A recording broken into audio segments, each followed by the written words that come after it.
It's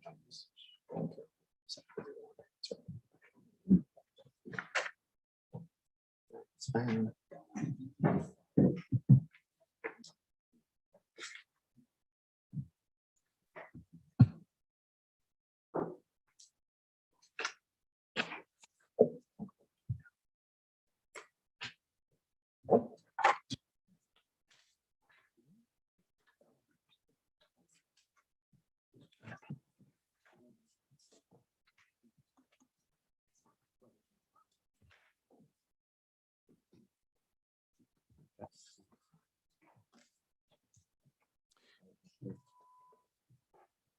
Good afternoon, ladies and gentlemen. Welcome to our,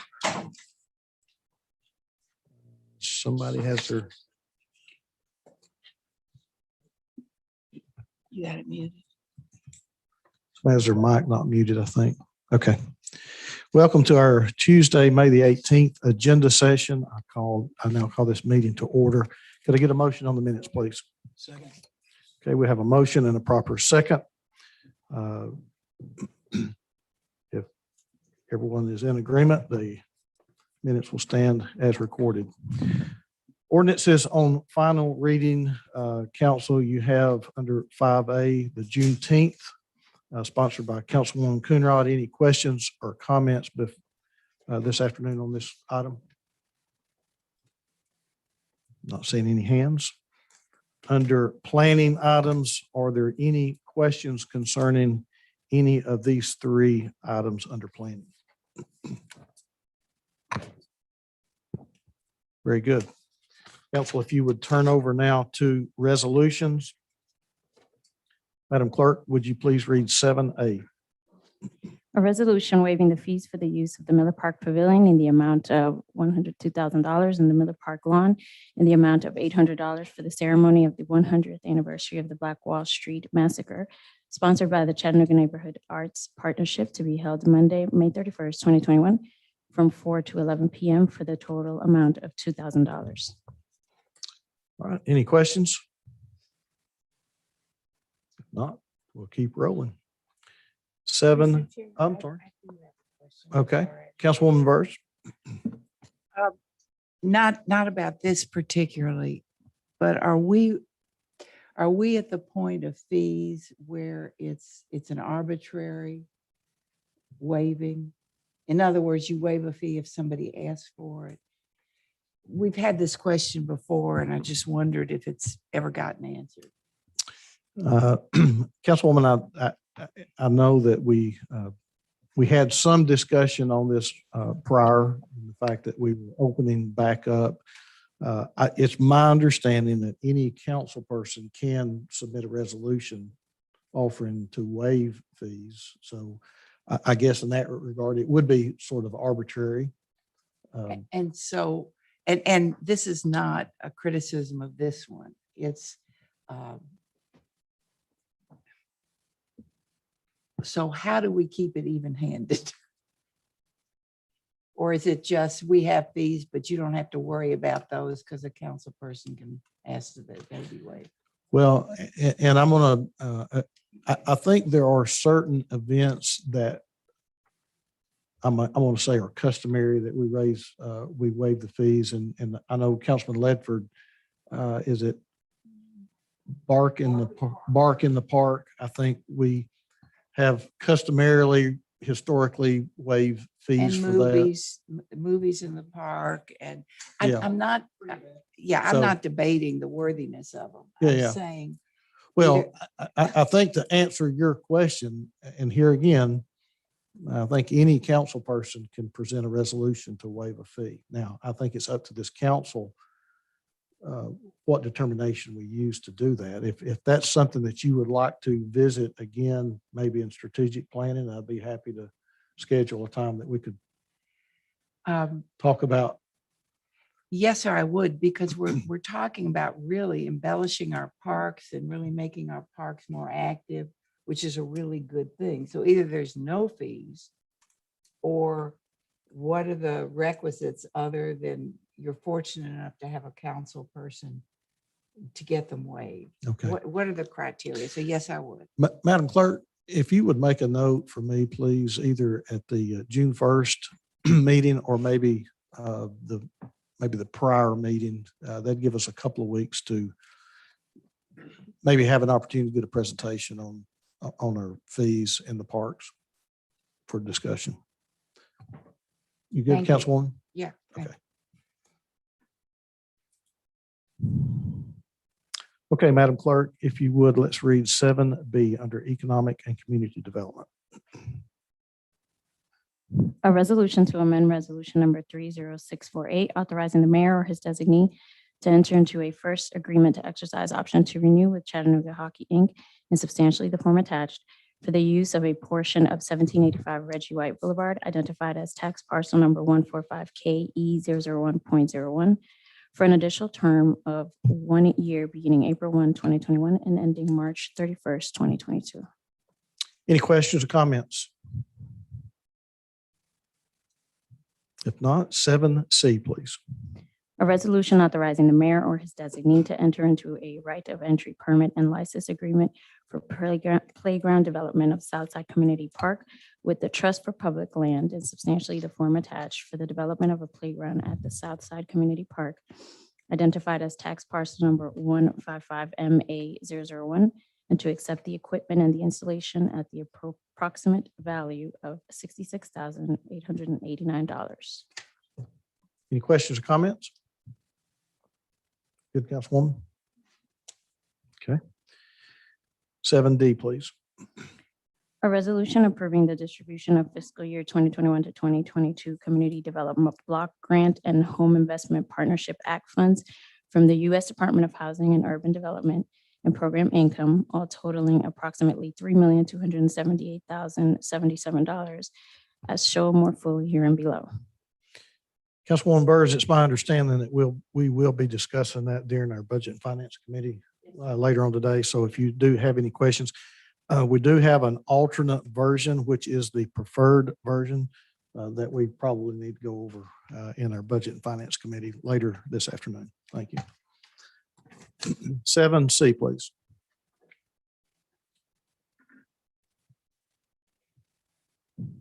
I'm sorry, 7E.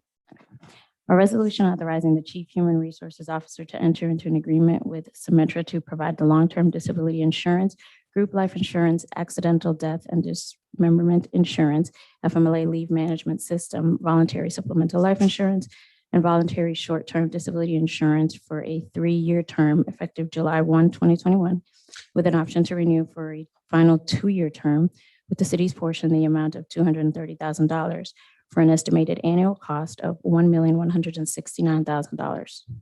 Hey, Chief. It's my understanding that this bid is currently under protest and we may need to defer this for 30 days, maybe to the 22nd of June. Yes, sir. There was a properly received protest to this award, and therefore, under the new rules, which are included in Ordinance 13663, which was passed in April, protests need to go to the council for a decision. So what we would recommend is that we establish some procedures for this type of protest related to RFPs, since this is the first time this has happened with the new law. And we would suggest that the purchasing department provide a recommendation to council to vote on in terms of the protest. And therefore, this would need to be deferred for up to 30 days. We would like to get it back on the agenda sooner if possible, but it depends on when we can do the process and a hearing. Do you think they could have us something for our June 1st Yes, strategic planning? yes. Okay. We'll discuss a process at that time. Is that good? Perfect. Yeah, thank you. So council, we will need to defer this for approximately 30 days, sometime mid-June. Any questions or comments on this? Okay, I'm seeing no hands. 7F, please. A resolution authorizing the Chief Human Resources Officer to enter into an agreement with ComSite Corporation to provide employee assistance program services to eligible city employees for a 3-year term effective July 1, 2021, with an option to renew for a final 2-year term for an estimated annual cost of $42,500. Okay, I'm seeing no hands. G, please.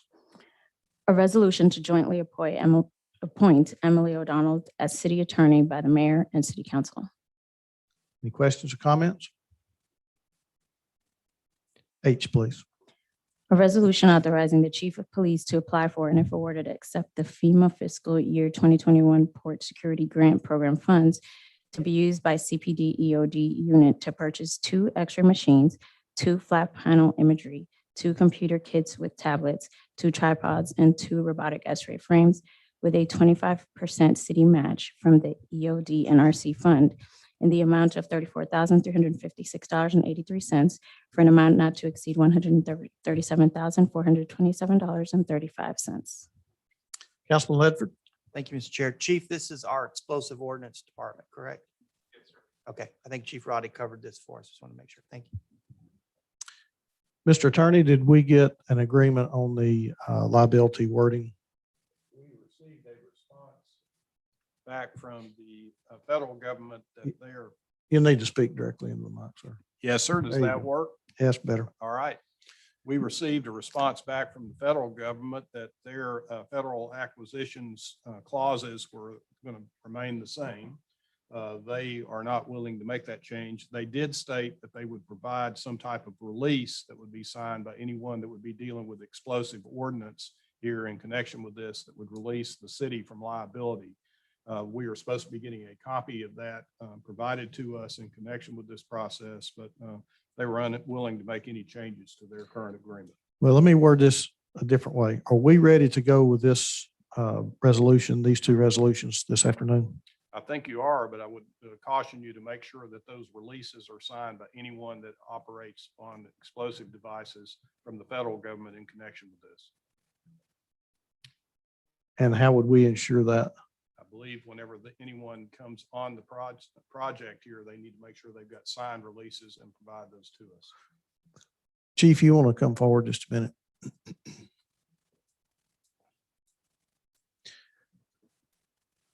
Would that be a matter of internal policy, or do we need to include that in the language? Just so happens our sergeant over EOD is here. So he might be able to shed more light on it. I would think that when people come onto our range, we can make sure that that happens.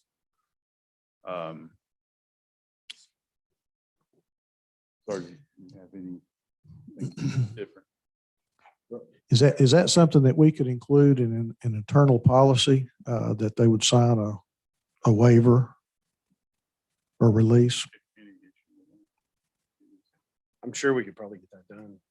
When we do the training for the NRC, they're not actually dealing with the explosives. We actually do that. They're just there to watch what the effects are. All right. As long as their personnel aren't involved, but any personnel that are involved need to have a waiver or release signed.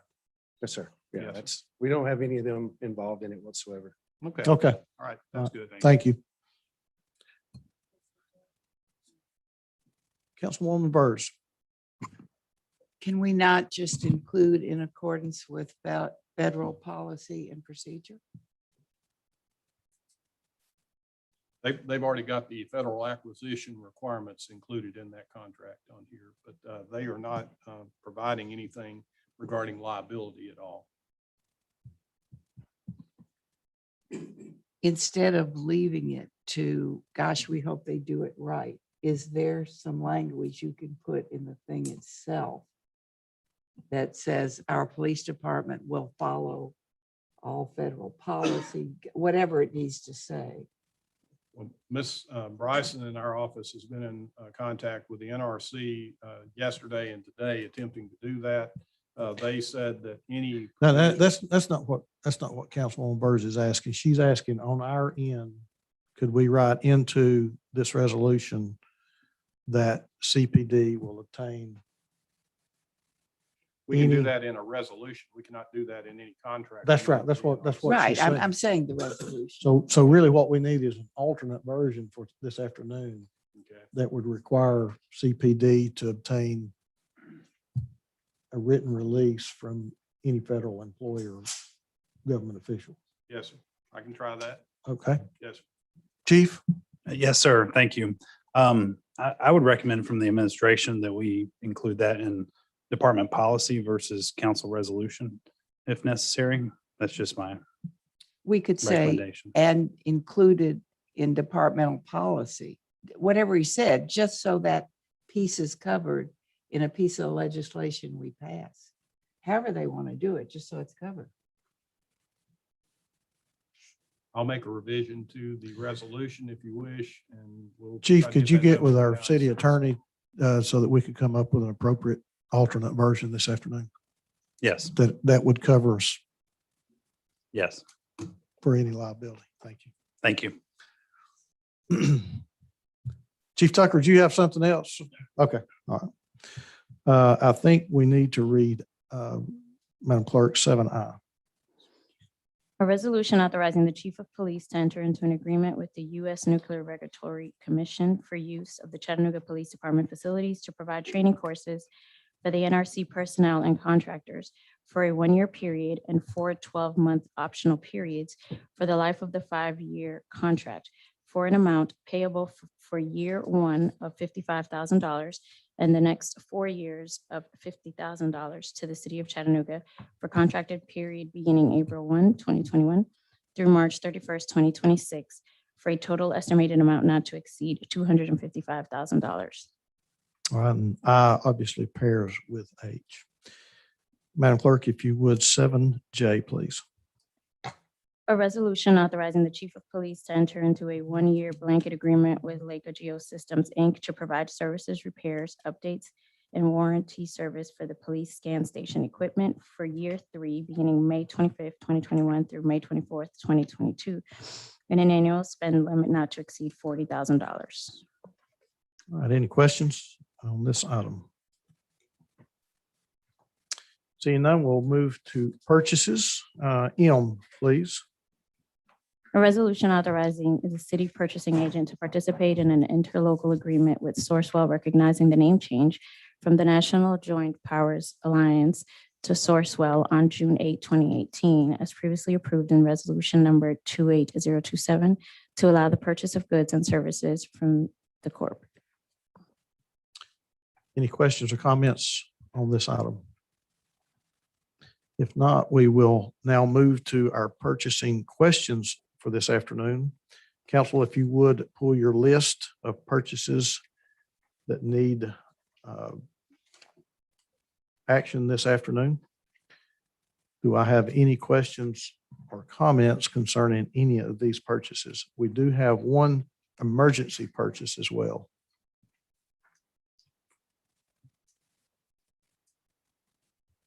Any purchasing questions? All right, I am not seeing any at this time. We can go back if you do have one once we go on. Council, if you would pull your May 25th agenda, what we refer to as our 2-week agenda. Do I have any questions or comments concerning our May the 25th agenda?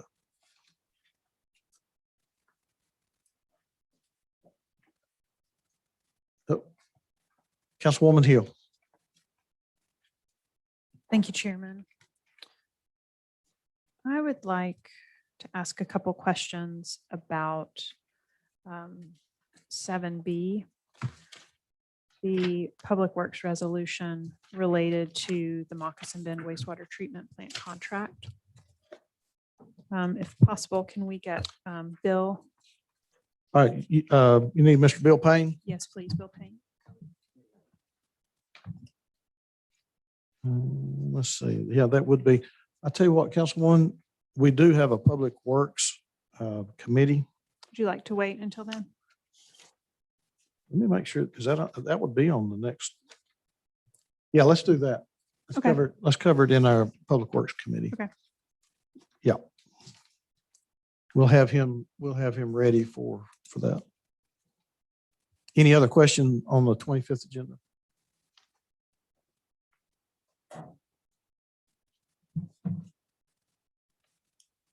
Okay.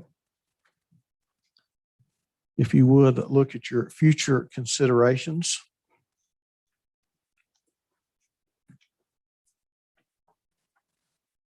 me know if you have any questions concerning any of those items.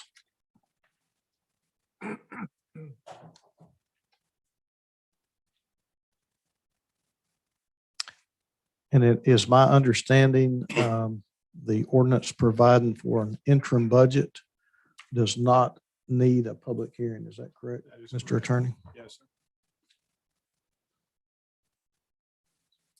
sir. Councilwoman Coonrod. Thank you, Chair. The future considerations with the agreement, the resolution between the city and the Hamilton County relative supports to the community service. I'm not fully, and Brent, thank you for sending me that information, but I don't fully understand why we're having to contract with them to pay them for a service that they should be doing. And because the city of Chattanooga, we're included in the county. And I mean, would they be doing different projects, or what projects would they be working on that they shouldn't already be doing for the city? Mr. Chief, you want to take that? Yeah, we can bring Bill Payne in for further information, but this is a contract with Hamilton County to allow for a litter pickup across the city. And it's the same contract we've used for many years with the county. If there's any other specific questions, I would defer to Bill Payne.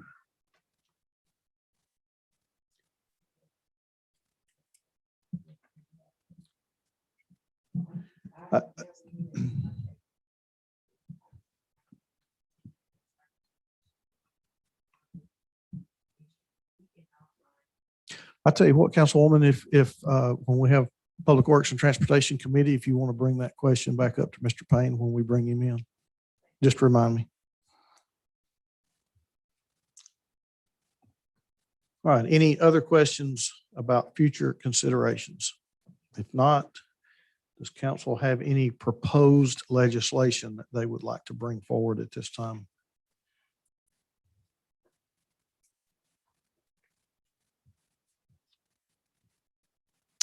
I am seeing no hands.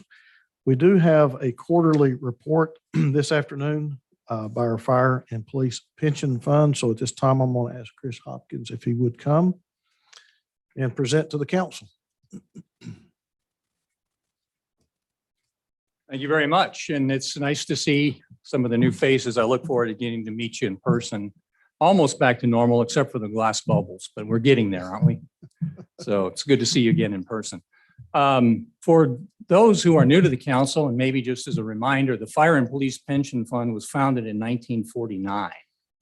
And it's a bit unusual. We're quite proud of the structure because the Board of Trustees is comprised of 8 members, 6 of whom are sworn officers, 3 police and 3 fire.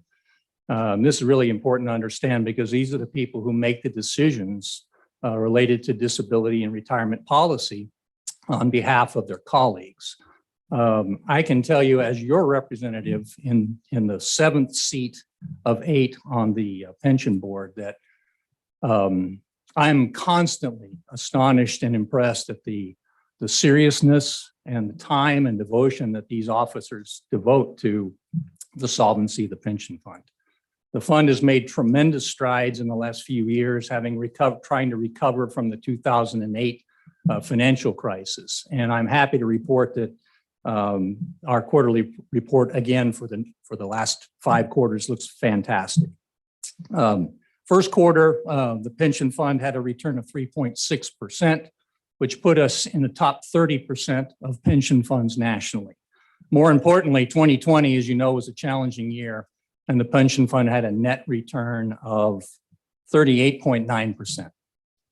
Now, that, of course, we had a big dip, but we had a nice recovery. And that, again, is a testament to the work of the pension trustees who changed pension advisors about 4 or 5 years ago. We adopted a new asset allocation, and they've remained dedicated and diligent to following the plan that was set forth. And I'm happy to report that the plan has worked. So the financial results have been outstanding. We're very optimistic about the future going forward. Perhaps more importantly, where we had some concerns, honestly, is the first time I came before you, our funded ratio is in the high 40% range as of the end of December 31. Our funded ratio is 57.1. It's probably closer to about 58 now after this quarter. And we're ahead of schedule to attain our initial target of 70% funding by 2031. We're about 2 years ahead of that schedule. So again, testament to the hard work of the members of the pension board.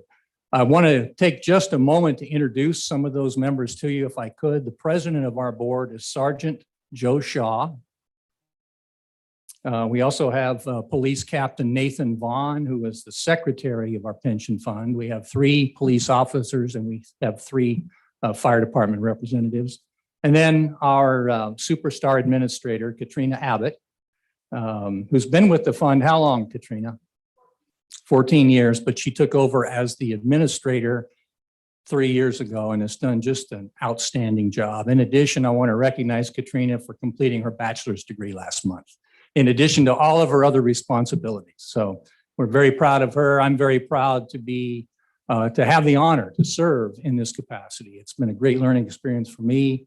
I marvel every time at the dedication and devotion of all these hardworking officers from both fire and police. It's an astonishing accomplishment that they've done.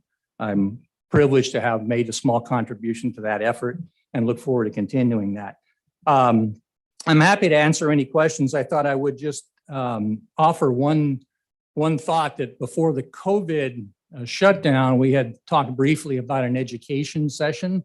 It might be especially appropriate now with the new members of the council for us to come to a planning session or at some point and do a little presentation on the pension fund, on how it works, on our philosophy, some of the metrics and so forth, just because there are always questions and you may not encounter it too often. So we would love to offer that opportunity at the council's convenience to come back, do a little presentation and answer some questions in depth and get you a chance to maybe meet all of the trustees.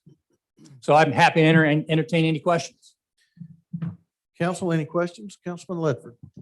Thank you, Mr. Chair. You probably know what my question is going to be. It seems like it's the same one every year. I'm fascinated when we moved the assumed return number. And, I ask that every year. Can you talk a little bit about the impact that on our fund now by moving that assumed return? Yes, absolutely. And I have to, again, I was remiss in not saying this earlier, so I'll finish my comments by thanking the council for their support of the fund. To your question, and for those who maybe haven't been on council as long, the pension has an assumed rate of return. And 5 years ago, that rate of return was 8.25%, which I think we all recognize was a little hot, given the maturity of the market. So with council support, we have gradually reduced that assumed rate of return to 7.0%. Fairly important that we did that, but the reason it matters, and to your question, is it means it increases the burden on council to provide extra funding, which council has done, and we want to thank them for that. We think it's important to use realistic numbers. I don't think any of us wants to be in a position where we're, hope is not a strategy, as they say. So in addition to that question, which I'm always happy to take, I think we're very comfortable with that level right now, if that's your follow-up question.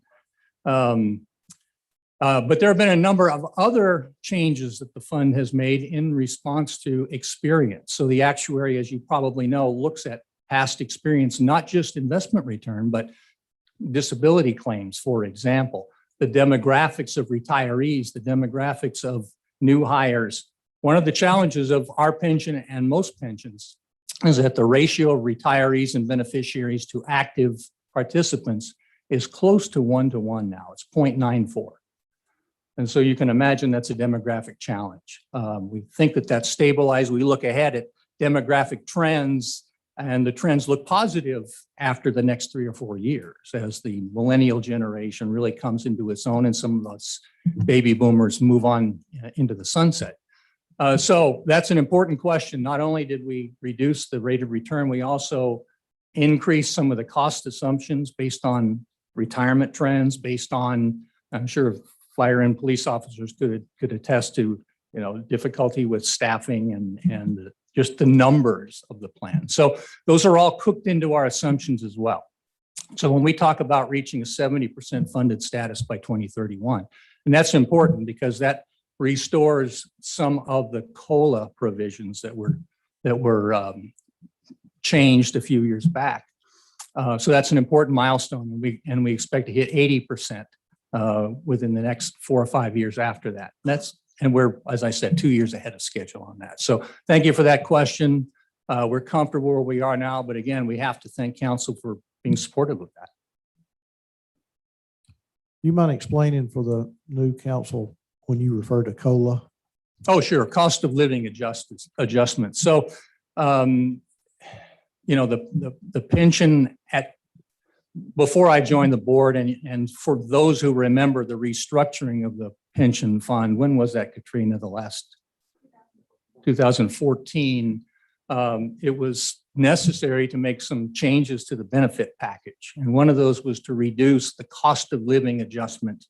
In other words, the automatic raise to your pension year in and year out based on inflation. So that's what a cost of living adjustment is. Most private pensions don't have a cost of living adjustment, but the other thing that's important to remember with especially a sworn officer pension plan is that, I can retire at 70, but that's not the case for most of our sworn officers. They're going to be retiring in 55, 60 years old, a lot longer runway in retirement. So that cost of living increase in their pension payout is even more important. So getting back to a healthy funded status is very important to achieving that, restoring that COLA fully. There is a COLA in the plan, but it's severely restricted until we hit those targets. Does that help? Yeah, thank you. Great. All right, any other questions? If not, Thank you. Good to see you all. And Thank you again, very thanks for your much. support of the plan. sure.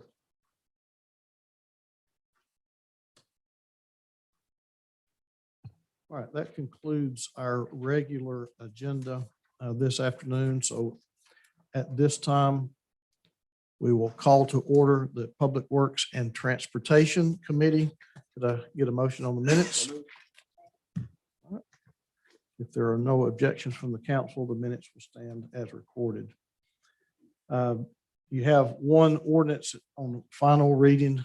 We won't read it into the record since it is a final reading. Unless there's any questions about that, we'll move on to resolutions. And Mr. Vice Chair, could you go ahead and bring Bill Payne in, because I know we're going to have some questions for him just shortly. Madam Clerk, if you would read resolution 7K, please. A resolution authorizing the administrator for the Department of Public Works to approve change order number 2 final for Barge Wagner Sumner and Cannon Inc. doing business as Barge Design Solutions Inc. relative to contract number W09006102 South Chickamauga Creek Pump Station Rehabilitation Improvement Phase 2 and Spring Creek Pump Station Improvements, Constant Decree Project for the decreased amount of $33.16 for a revised contract amount of $613,005.34. Any questions or comments? If not, please read 7L. A resolution to amend Resolution 30355 entitled "The Resolution Authorizing Payment to Stantec Environmental, Inc. for 3 years for Bradley County or Rea County landfill disposable of biosolid sludge and other special waste for a total amount not to exceed $90,000, and to replace with a resolution authorizing payment to Stantec Environmental, Inc. for Bradley County or Rea County landfill disposable of biosolid sludge and other special waste to renew for the second year with 1 year renewal remaining for a total amount not to exceed $90,000 per year." Any questions or comments? Moving now to next week, and Councilwoman Hill, if you'll remind me the item that you had the question on. Madam Clerk, if you would, let's begin with 7B, please. A resolution authorizing the administrator for the Department of Public Works to award contract number W18010201 to J. Cumbie Construction Inc. of Cookeville, Tennessee, MBWWTP warehouse improvements and implementation of vulnerability recommendations for the contract amount of $7,358,493, plus a contingency amount of $370,000 for an amount not to exceed $7,728,493, subject to availability of funds. Councilwoman Hill. Thank you. Do we have Mr. Payne? We do. Okay, great. Hey, Bill. You and I talked earlier about some of this, but I wanted to just ask some questions. The reason that this caught my attention on our 2-week agenda, obviously it's a $7.7 million contract, which is a lot of money. And it is one of many that I've noticed a lot of out-of-town vendors listed. And so, Bill, I wanted you to talk to us a little bit about how we came to a place where we have an Alcoa, Tennessee engineer and managing a bid process where we received only 2 bids for a $7 million project, one out of Cookeville and one out of Manchester. I want to be sure your question is about the consultant side or about the contract bidding side? All three, and we can talk with Vicki Haley about the purchasing after you and I talk about this. So I'd like to understand first how we came to be working with an out-of-town engineering firm for a contract of this size. Certainly. So our engineering services under state law are classified as professional services. And so the city is required to procure those based on the qualifications of the individual. So they are not, it's not a traditional bid in the sense of lowest cost. And that is to make sure that those engineers, architects, and other professionals like that have to uphold the public health, safety, and welfare first and foremost. And so making sure that we have qualified individuals for that. C2RL is the consultant on this particular project. They had responded to a request for qualifications or RFQ document approximately 3 years ago for wastewater capital projects. And this particular project they were selected from that list on the council's agenda. It's an item that we'll talk about later today, is actually the year 4 renewal of that contract, which has 19 different consulting firms for that. And so those firms are not, don't have any, there's nothing other than their qualifications to be able to perform the work. Some of the ones on the list have local offices and supplement them with staff from other regional offices or national offices, depending on the scope of the work. And then others are just do it based solely on where they're at. But that is where C2RL was selected from. So within this group of item D, which we'll read in a little bit, but within those 19 consultant firms that qualify to have the necessary professional qualifications, some of them, as you said, are in Chattanooga, but others only have offices here and others don't have any physical presence here. All of their employees are out of town, correct? Yes, it's a mix. That's correct. I want to make sure I'm hearing you right. So it stood out to me that within this process, that this company from Alcoa, that's managing the RFP process, ended up with 2 bids, one from the one you're recommending, which is in Cookeville. But then as you and I chatted, the Sane Construction Company, which was the other bid, is out of Manchester. Can you help me understand how we are reaching out to potential bidders? Well, I'll first offer a clarification. C2RL did not manage an RFP process. They are evaluating bids that were taken by the city. So the city's purchasing department advertised, published an advertisement for bids in the newspaper, and followed the city's process in the procurement manual. Ms. Haley could certainly provide additional details on that process as well.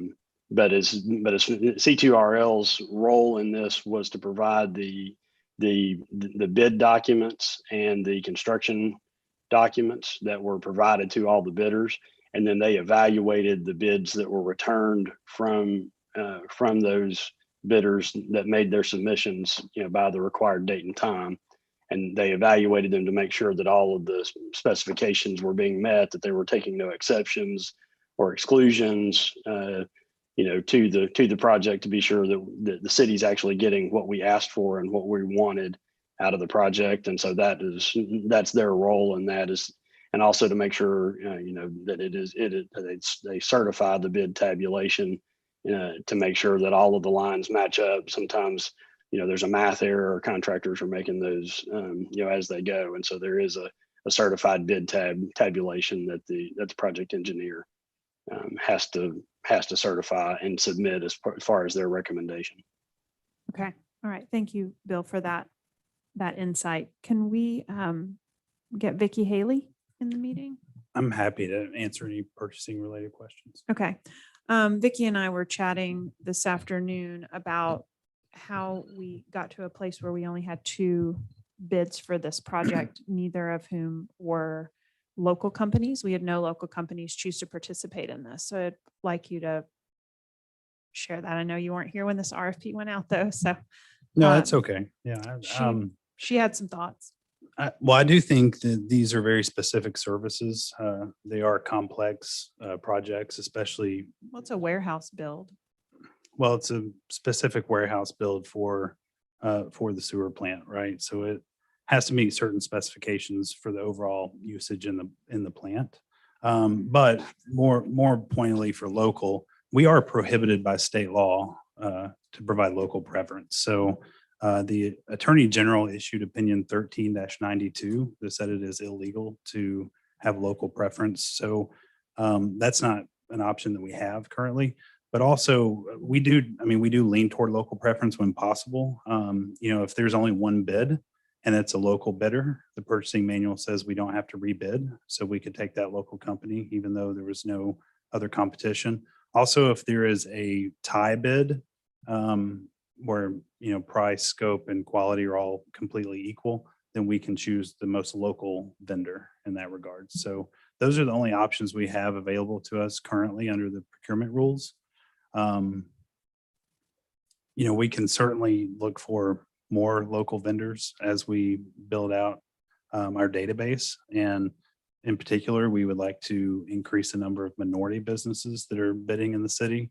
The 2019 disparity study clearly shows that we have a low availability of minority businesses that are able to participate, especially in large contracts. So you will see here in, I guess, about 27 days, when we present some organizational changes to council, you will see some movement on that front. And, we want to have focuses on a true minority business enterprise program versus DBE. We want to have a director of supplier diversity, for example.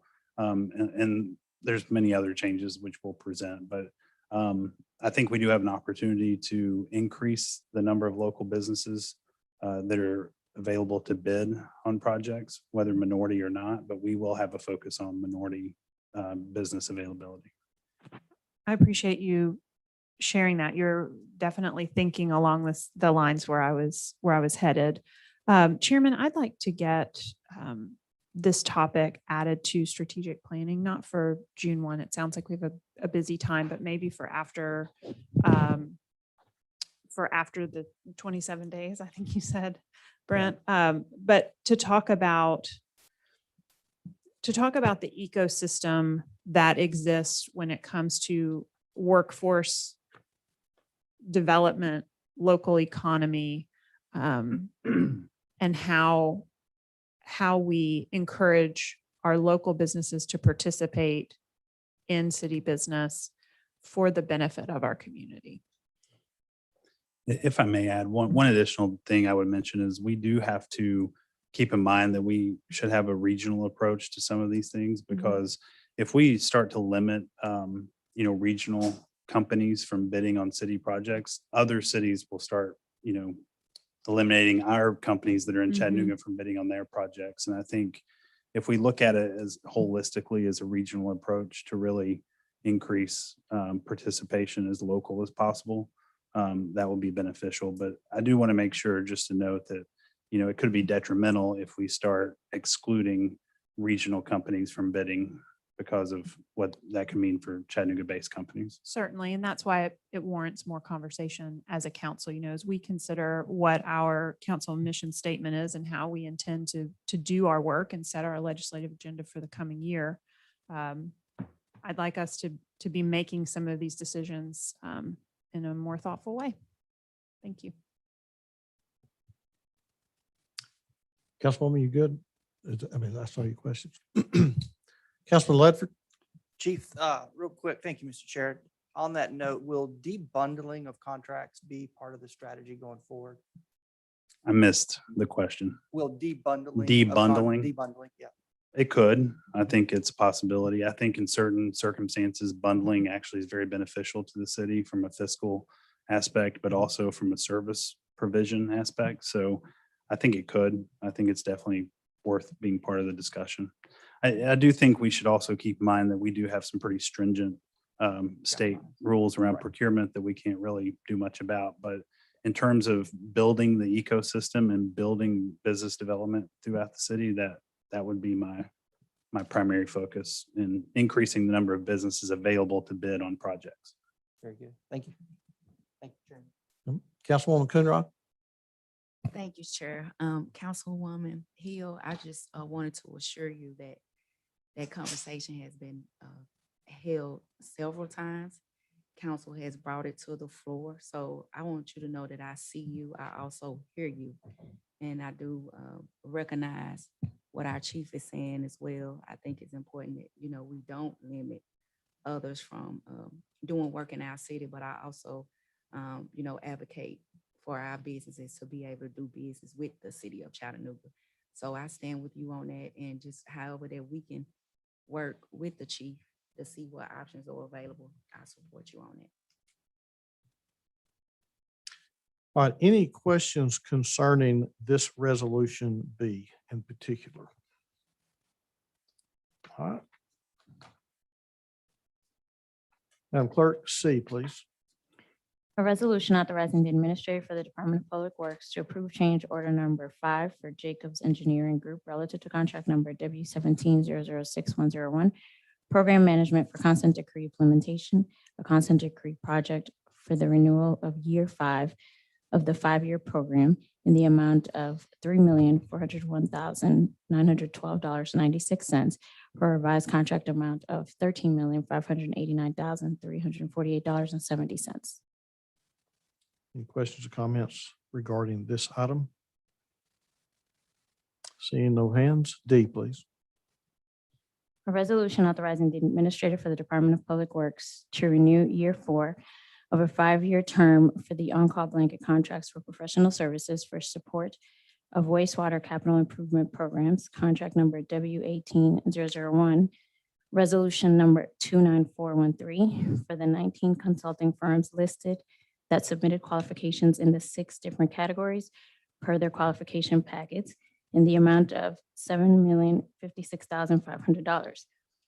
AECOM Technical Services, Inc., Allen and Hoschel, Inc., AMEC Foster Wheeler Environmental and Infrastructure, Inc., Arcadis US, Inc., Brown and Caldwell, Burns and McDonnell Engineering Company, Inc., Barge Design Solutions, Inc., C2RL, Inc., CDM Smith, CTI Engineering, Inc., Fulgham McIndoe and Associates, Inc., Gresham Smith and Partners, Hazen and Sawyer, HDR Engineering, Inc., Jacobs Engineering Group, Inc., Lamar Dunn and Associates, Stantec Consulting Services, Inc., Walkert, Inc., and WK Dixon and Company, Inc.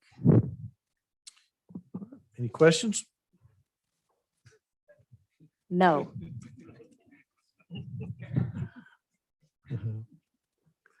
E, please. A resolution authorizing the administrator for the Department of Public Works to extend an agreement with Club Profit Systems to provide city golf courses with point of sale and reservation software for the period of October 1, 2021 through September 30, 2023 for a cost of $13,000 per year for a total amount of $26,000. Any questions or comments? All right, Councilwoman Coonrod, I think you had a question about future considerations for Mr. Payne.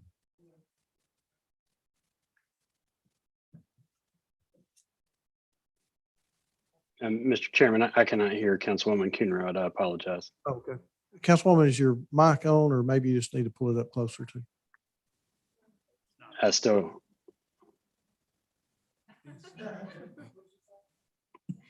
Can you still not hear Councilwoman Coonrod, Mr. Payne? no, sir. My apologies. Let- Councilwoman, what was your question for Mr. Payne? And I'll reiterate it.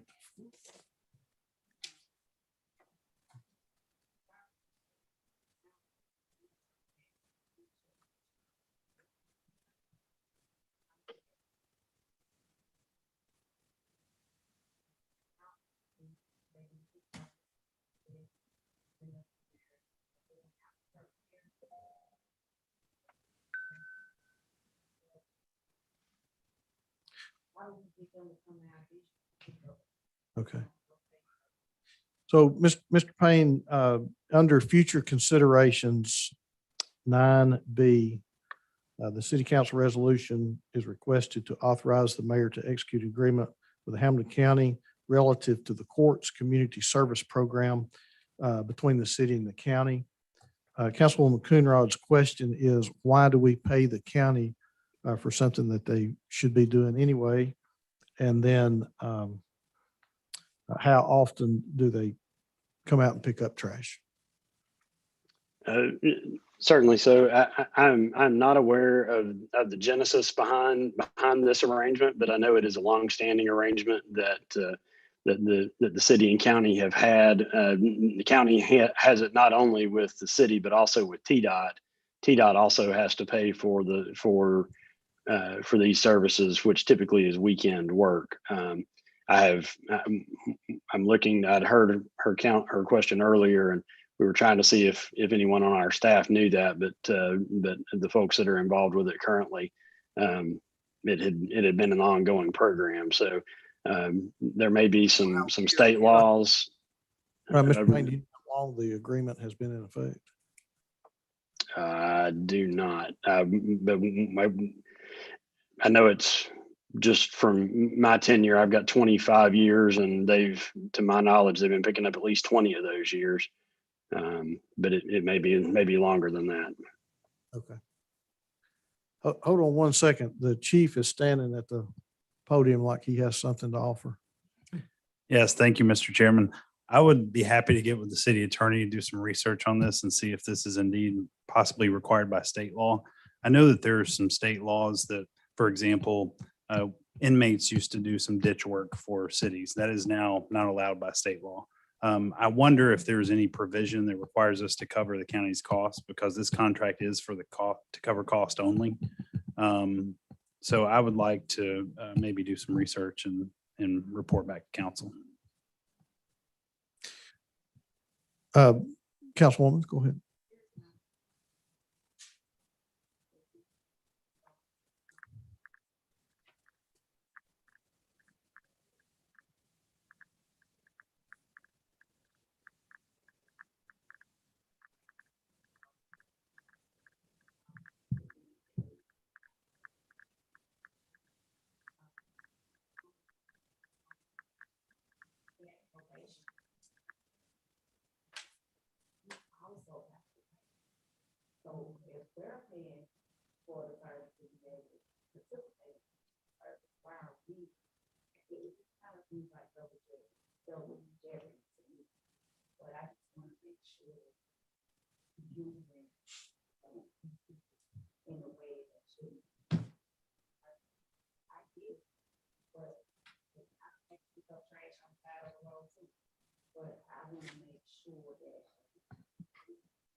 Mr. Chief, this is subject to hit the 2-week agenda next week. Can we postpone that a week?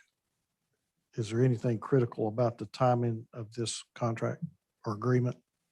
Mr. Payne might be able to better answer that Mr. Payne, is there anything critical about the timing of this agreement?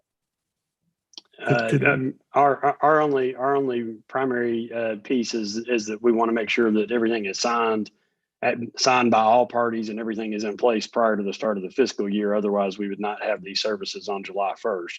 I do know Councilwoman Coonrod had two questions of me earlier, and I did not answer the second one yet about the timing, which I'm prepared to answer if that has not already been discussed.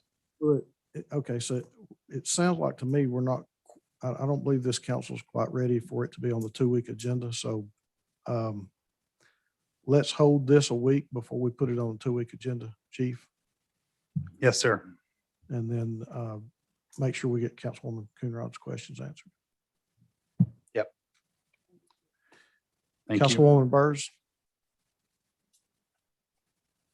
Thank you, Mr. Chair. That's the contract picking up litter along the freeways. Yeah. That we see all the time. That's what it is. I don't know of it being used any other way. And it has been in effect for a very long time. But when you see in the city limits along the freeway, that's why TDOT's included as well. It's picking up litter along the freeway and hopefully along the entrance ramps as well. But I'm sure the chief could find even a more comprehensive answer. Thank you. Thank you. Thank you, Chief. Thank you. Mr. Chair, would you like for me to be able to respond with the information on when they collect for us versus the state? I'm sorry. So Councilwoman Coonrod had asked when they collect, and under the terms of the contract, and of course, it would be Monday through Friday, they would provide litter pickup services for inside the city of Chattanooga.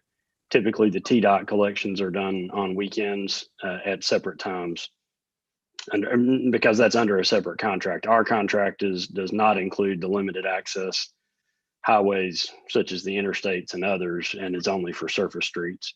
But we do utilize it throughout the city limits on those surface streets.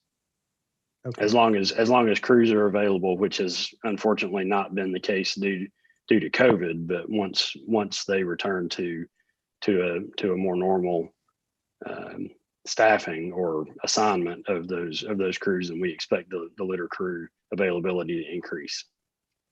Okay. Thank you, Mr. Payne.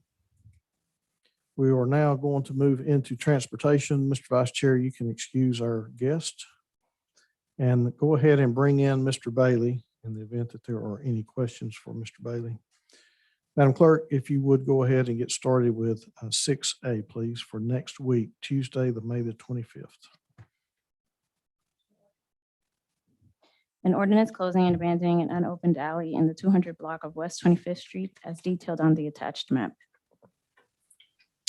Any questions? That one, actually, I think, my understanding, we're going to look at the preferred versions, the alternate version. Is that correct, Councilwoman Dolly? Okay. Any questions, comments about that one? Oh, okay. Madam Clerk, 7F, please. A resolution authorizing payment to the Tennessee Department of Transportation of the City of Chattanooga's share of an agreement with ACOM relative to contract number T15010 for professional services associated with the Manufacturers Road, Ham Road Gateway Project Construction, Engineering, and Inspection in the amount of $90,285.22. Any questions or comments? G, please. A resolution authorizing payment to the Tennessee Department of Transportation for the City of Chattanooga's share of construction, engineering, and material testing service relative to projects that receive state and federal funds through TDOT for a total amount not to exceed $250,000. Councilman Byrd.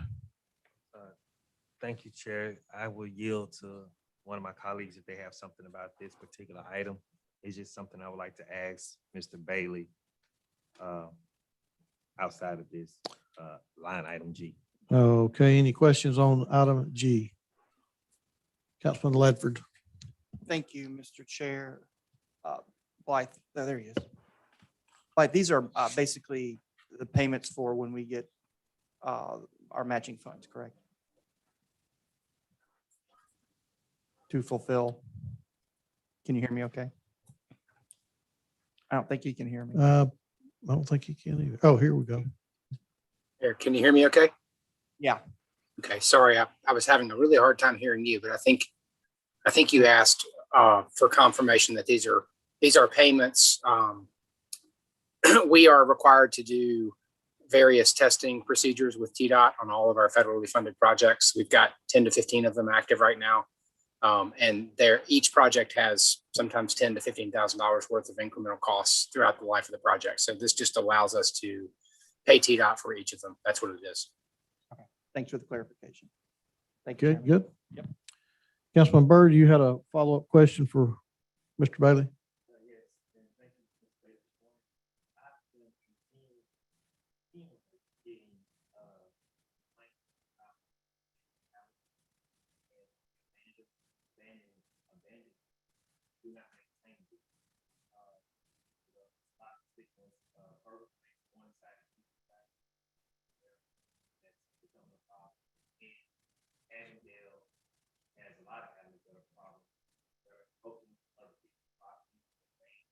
And I know the rule is that we cannot abandon alleys, but the constituents are asking, if we're not gonna maintain them after we abandon them, why can't they own them?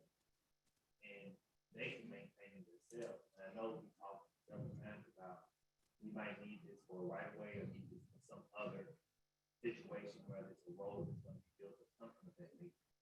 But I just think we need to have a yearly maintenance or something to not infringe on other people's property or to hurt other people's property in a way where it's detrimental to their property.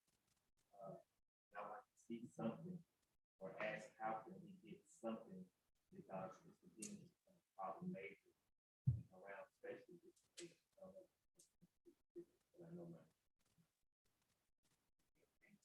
Mr. Bailey, could you hear his question? You look like you was having difficulty a little bit. And you are muted. You're muted right now, sir. Thank you, sir. You are very loud when I had my volume up to try to hear Councilman Byrd. So you might have seen me jump a little bit. I think I heard, I know this is let me say what I think I heard. I think I heard most of it enough to respond to Councilman Byrd, because Councilman Byrd and I have discussed this issue before related to alleys in the city. Your adopted policy on how and when alleys should be considered for abandonment. And then the sort of catch-22 of, we generally discourage abandonment of alleys because those are permanent. And when we no longer have that city asset, we no longer have that city asset. So that's, in my opinion, the reason that your policy is written the way that it's written. But the flip side is the city does have limited resources to maintain all of our public assets, alleys included. And alleys oftentimes are the least used asset that we have when you compare it to streets of all types and shapes and all the other public things that we have. So Councilman Byrd, to answer if I think that's the question, is there something the city can do to help maintain some of these underutilized alley systems that we don't want to abandon, but constituents are having difficulty with as it relates to maintenance. And I have worked on some things and discussed some things with my counterpart, Mr. Payne, in Public Works, and I'm happy to open back up those discussions because I do think it's a reasonable request to see if we can figure out how we can maintain some of these things. If I nailed the question, maybe that's good enough. But if I didn't, if I missed it, I'll turn my volume back up and listen to it again, or we can follow up afterwards, whatever works best. Okay. Yeah. So Mr. Bailey, and Councilman, you mentioned abandoned alleys.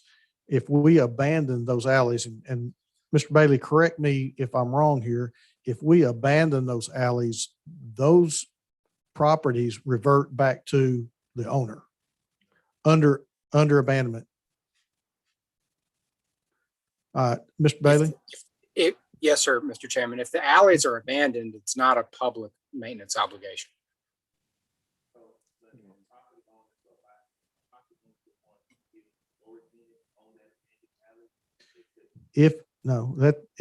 Mr. Bailey, Yes, sir. If we abandon an alley,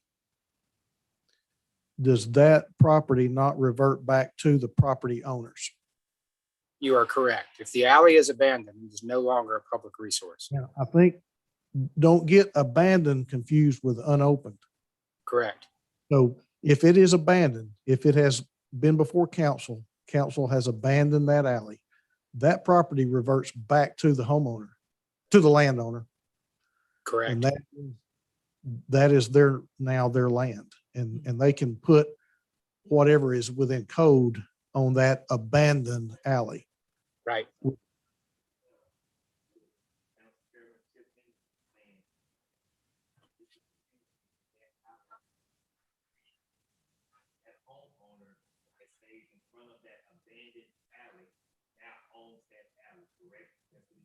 Yes. If an Yeah. applicant, It depends on where the property line is. And it could be divided, but but if it is abandoned, it is now, it's not public land, it's private land, period.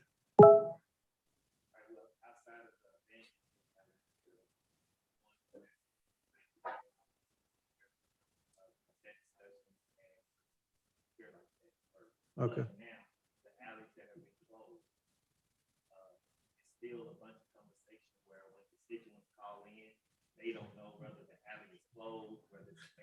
Yeah.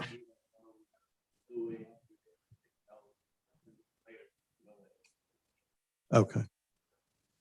All right. Mr. Bailey, if you get with Councilman and help him on that, please, sir. I'd be happy to. Okay. Councilman Ledford? Thank you, Chairman. On that note, would you mind including all of council, because we start to have this conversation at Planning Commission and understanding when an abandonment comes before us. And I think what Councilman Byrd is relaying to us is a frustration from the community that such value and treasure is suddenly placed on something that seems like it's been forgotten, discarded, and thrown away. And when we reach out to the city to ask, and I have some personal experience with this, opening up, cleaning out, gaining access to property, we get the, sorry, we don't have enough money.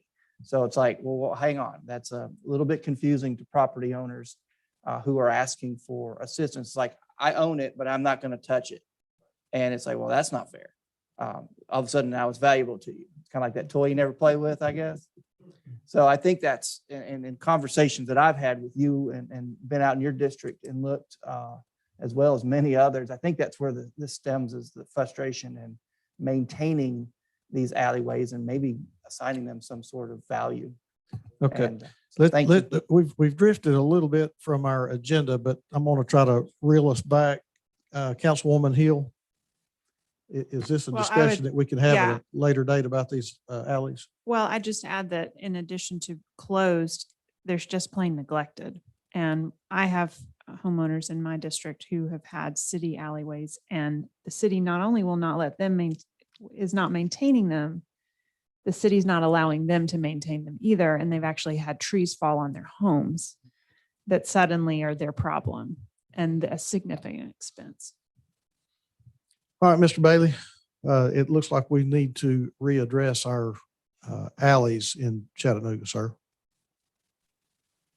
Happy to do whatever you need me to do, Mr. Chairman. Thank you. Okay. All right, Mr. Vice Chair, would you excuse our guest? That concludes this portion of our agenda. So at this time, we will adjourn Public Works and Transportation, and I will turn the floor over to the chair, over to Mr. Vice Chair for our Legislative Committee. Thank you, Mr. Chair. We'll call to order our Legislative Committee to have a motion on the minutes. All right, I have a motion and a second. There's no opposition. They will stand as recorded. Thank you very much. We have one item to discuss this afternoon. It's the UTC contract. Each of you should have in your folder a resolution as well as a letter printed out in your folder that was sent to Councilwoman Burrs.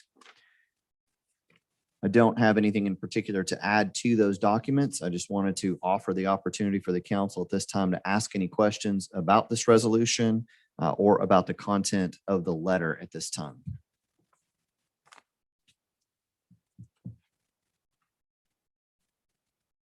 Good, Mr. Chair. Got any- Councilman Ledford has a question. Councilman Ledford. I did read over the contract. I had a few questions earlier, but I think I have confirmation that to allow services up to a certain dollar amount.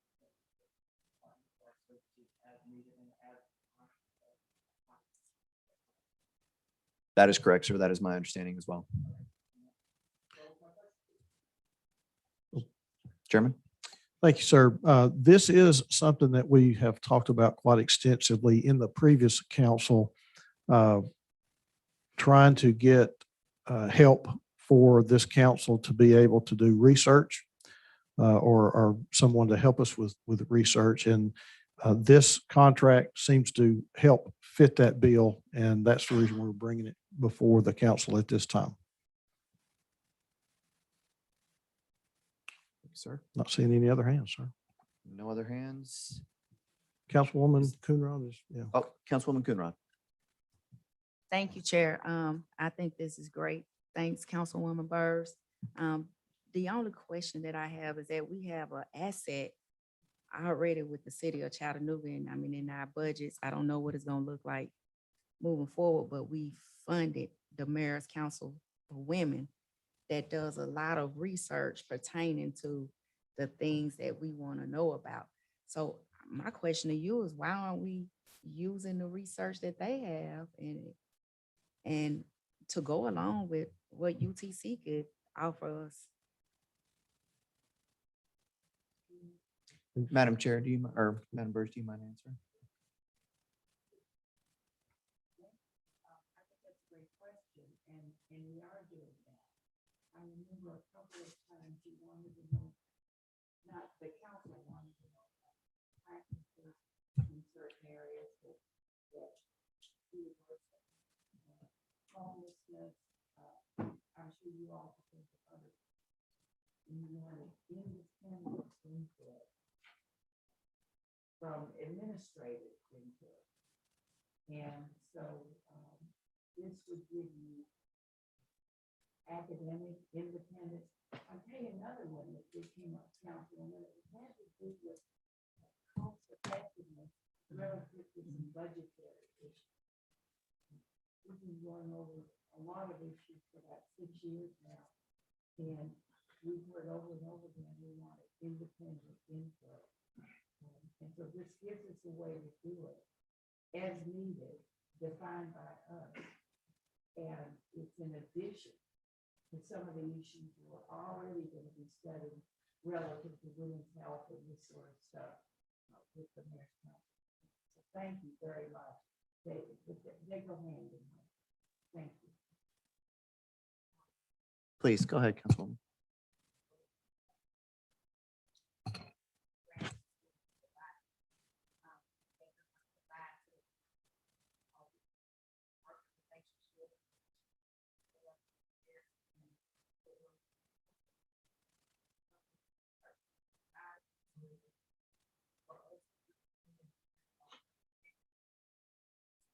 Well, this isn't a new day sort of thing.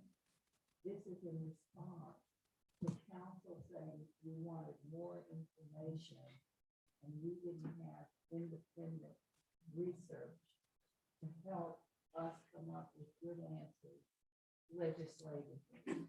So it's not a we they, it's a working together sort of thing.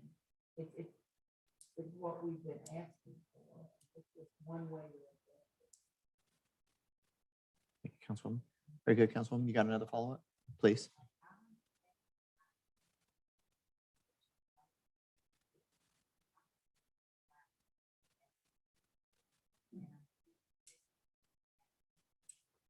For me,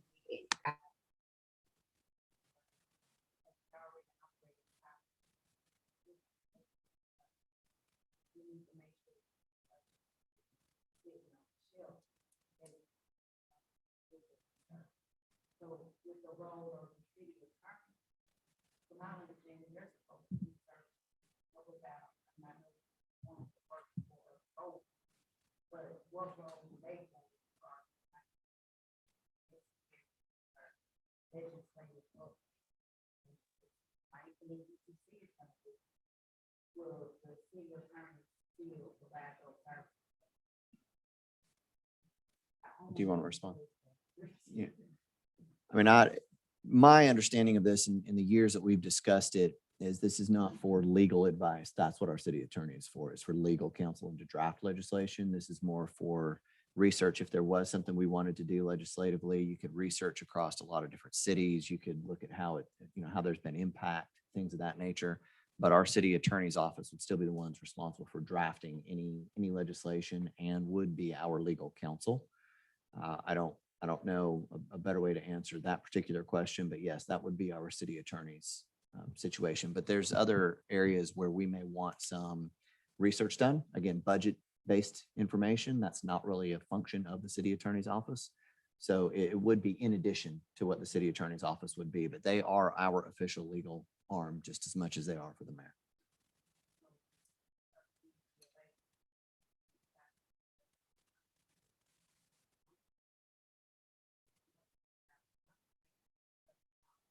Sure.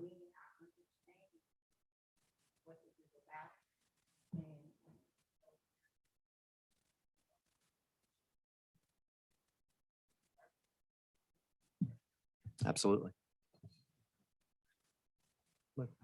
Good, Councilwoman. Thank you. Chairman? Oh, Councilman Ledford. This is out of legislation committee, sir. Oh, okay. My apologies. That's for next. Councilman Byrd. Councilman Byrd. Thank you, Chair. This kind of reminds me of a young man came and presented to us the Policy Institute that he was working through UTC, Dennis. This in no shape, form, fashion has anything. I mean, is it connected to that? Because I would not like to set the presence that he did come and present to us here in our chambers, him and UTC, and they partnered together with this organization called the Policy Institute. And this seems a lot like the research and stuff that he was saying. And I just know that to make sure that we don't have any repercussions from that, I would like to make sure that we're okay with that and that will not infringe with UTC, him, or us, because himself, and I think it was a professor there named Dr. Acuff, they came and did a presentation here in our chambers about the Policy Institute. And now we have something in front of us explaining that they're going to give us information and we're going to use this institution to get information. And it seemed like that's what he was doing. So I don't know if that would be a conflict or have an issue. So I just wanted to put that out there. All right. Thank you, sir. You're welcome. Yeah, I see no other hands. Ready to go to the agenda? But we need to make sure if we're ready to place this Right. on the agenda. Yeah. Is that what you asked? Yeah. Yep. Seeing there's no further questions on this item, is the council ready to see this item added to the 2-week agenda? Mr. Chair, I'd move that we place this on the 2-week agenda. All right. Seeing no objections, Mr. Attorney, will you please make sure this item gets on our 2-week agenda, sir? Thank you.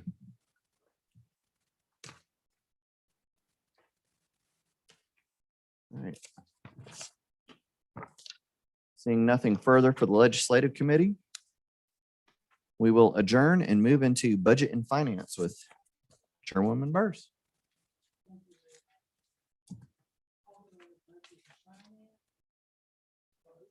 Second.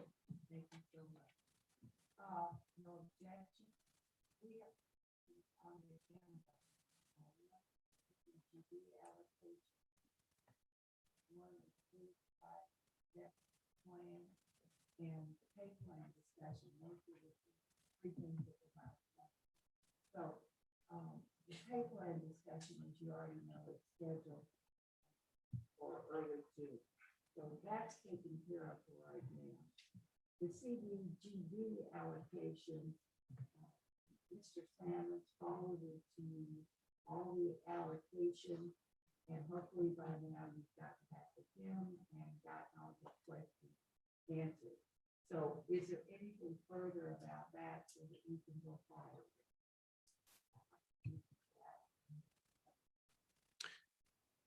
Councilwoman Coonrod.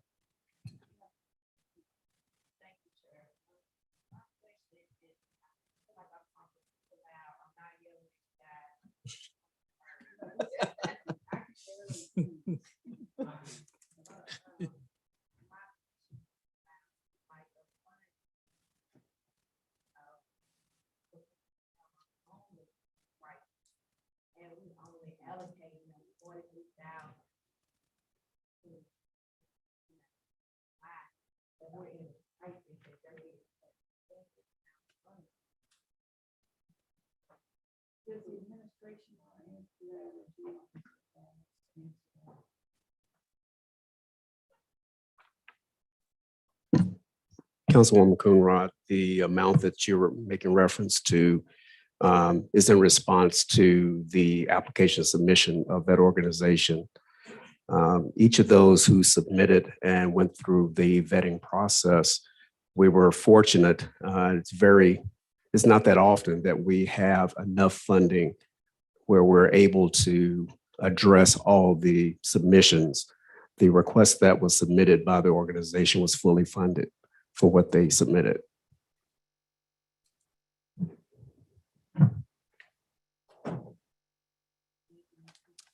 I'm not seeing any other hands.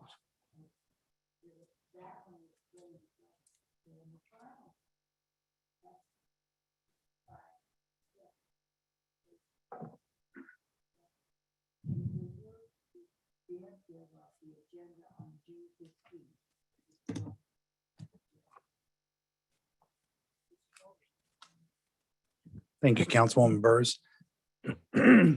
This is more of an information update than anything. We determined that we will not require council action on this. But we will be restoring the compensation plan for the police and fire departments. You all may remember that those were frozen last year. Not only did we not do any increase in wages, like as a percentage increase, we also froze the movement in the police and fire pay plans. What we would like to do is to restore the fire and police pay plans for fiscal year 21, retroactive to the beginning of fiscal year. And that way, this will put everyone where they should have been if there had not been a pandemic as we go into compensation plan discussions going forward. The sworn plans are different than the other pay plans because they do include automatic movement based on years of service and rank. And those are based on, pay plans that were implemented several years ago. So we do feel like it's important to bring everyone up to where they should be in those plans before we do any additional pay plan implementations. And we will, of course, present more pay plan information to council at the end of June, as Councilwoman Burrs mentioned earlier. The cost for this is it's approximately $265,000 for the fire department, $385,000 for the police department. Based on my conversations with Daisy Madison this morning, we believe the budget can absorb these costs and would not require any additional funding or any ordinance to make an amendment to the budget. But we did want to make sure that we talked about this publicly since we had talked about it a year ago as freezing the steps.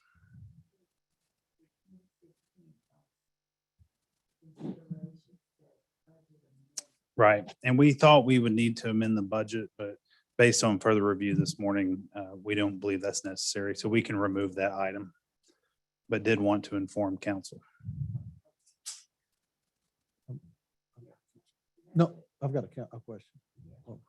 Hey, Chief.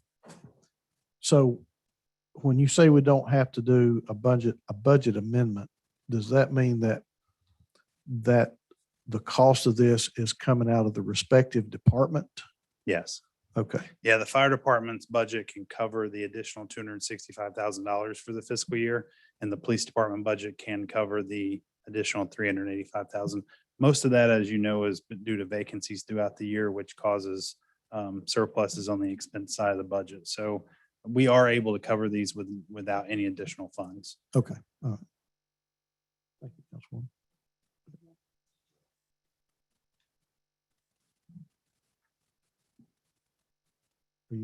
Are you good with your committee? You're through? Okay. Okay. All right, I am seeing nothing else on our agenda. Councilwoman Coonrod, you have a question?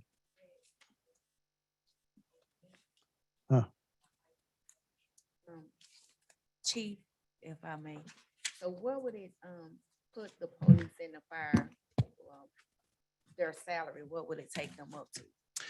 It wouldn't actually increase any of the salaries. It would just move people to the predetermined salary that they should be at based on their years of experience and their rank. This will not affect all employees. This only affects employees that would have moved this year. So most sworn employees only move once every 2 years. Yeah. So this won't affect anyone except for the people that should have moved this year based on the pay plan that they signed up for. And we want to make sure that we get people where they are supposed to be before we do any other pay plan adjustments or implementation of compensation plans. Okay, and do you all know when exactly it'll take effect? Like, are we waiting So, till June? yeah, so we want to do this obviously before the end of the fiscal year, and it would be retroactive to July 1st. That way we can cover all the employees back to where they should have been as if the pandemic had not happened. Okay, thank you. Councilman Ledford, you have a follow-up question to Chief? Oh, okay. Thank Chief, I you. think we're good, sir, with you. Okay, anything else that needs to come before the council at this time in general session? Councilman Ledford. Chairman, as previously discussed earlier with a text message, I would request a few moments during special presentation with the acknowledgement of the passing of Representative Mike Carter. Okay, all right, absolutely. All right, seeing nothing else that needs to come before the council at this time and covering all agenda items, we will adjourn until 6 o'clock this afternoon.